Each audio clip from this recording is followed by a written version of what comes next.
What's up, carnivores? Zach here with American Smoke, and today we're going to be making some sear smoked steaks on the PK grill using the GrillGrates. Now this is a direct heat, indirect heat smoke. Y'all may have watched my tomahawk video the other day where I did a reverse sear technique on that steak. This is the opposite of that. We're gonna get a little bit better crust on our steak by using this technique because we're gonna avoid cooking water out of the steak before we sear it. We're gonna be searing it with a nice dry surface with a little bit of oil, and then we're going to be cooking it to temp afterwards. So let's go ahead and get some seasoning onto our steak. So we've already got our PK getting hot over here. I got some charcoals in my charcoal chimney. First thing we want to do is get a little bit of olive oil and some seasoning onto our steaks.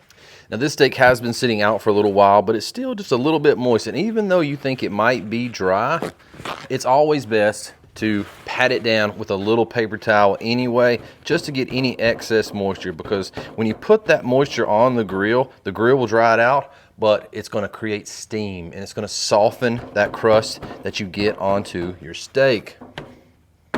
And so while this is a beautiful cut of ribeye and it seems mostly dry, we did get a fair amount of moisture. Next step is to just do a little light trim work. I typically don't do much trim work on my steaks, but as you can see right here, there's a big piece of hard fat on the outside of this ribeye that is not going to really render it all. And so we just want to go ahead and remove some of that. Typically I would cook that on there and just feed it to my dog, but today we're going to pretty it up slightly. I've got a piece that's loose right here. We're going to get rid of that.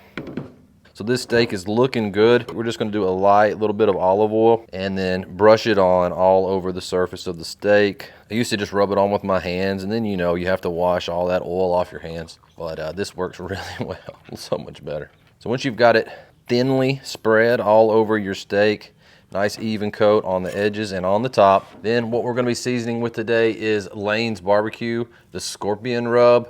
I cooked a steak with this the other day just to see how it would turn out, and it's awesome. It does have a little bit of sugar in it, but it's not really strong, and it's got a lot of spices, a lot of salt, a lot of pepper, garlic, things like that, the things that you want on a steak, but just a little bit extra, and that sugar doesn't hurt anything. If you really are against sweet on a steak, then maybe, go in another direction. But if you don't mind slight sweet, which emphasis on slight sweet, this is just world class. We're gonna get a beautiful bark and a crust on this steak. Those GrillGrates are gonna provide some excellent grill lines. Make sure that you get your sides. Don't forget your sides. So all we really have to do now is to continue to let that seasoning sweat on to our ribeye until our coals are ready to go. Then we'll be putting those in the grill, slapping the grates on top, letting those get hot, and then we're going to be cooking this steak to perfection. While our charcoals are coming along and our steak is resting, we're going to go ahead and fire up our smoke tube because we do want to get a little mild smoke flavor on this ribeye.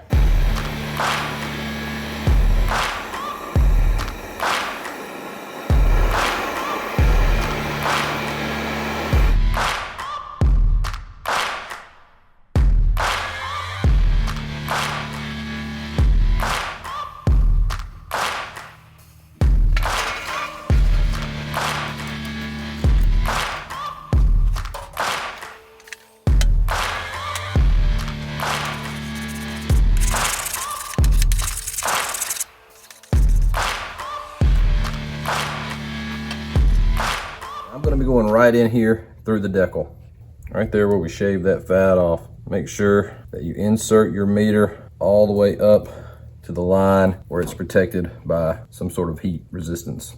Let's go ahead and get this steak onto these GrillGrates.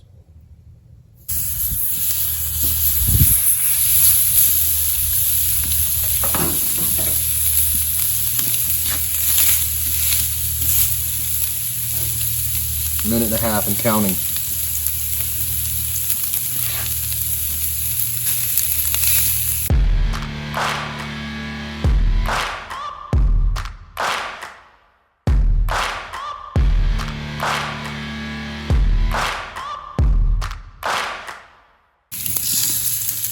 All right, let's rotate this baby 90 degrees.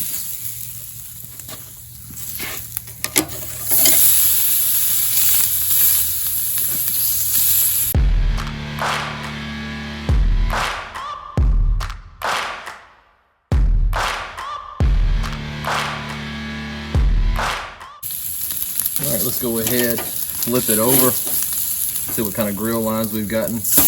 Oh man, I love these things so much. So now that we've got good grill lines on the back side of that steak, it's time to move it over here to the cool side. Now we're gonna go ahead and close the grill down, and we're gonna wait till it gets to about 120, 123 degrees before we pull it and let it rest. Okay, so we are just over 120 degrees on our steak.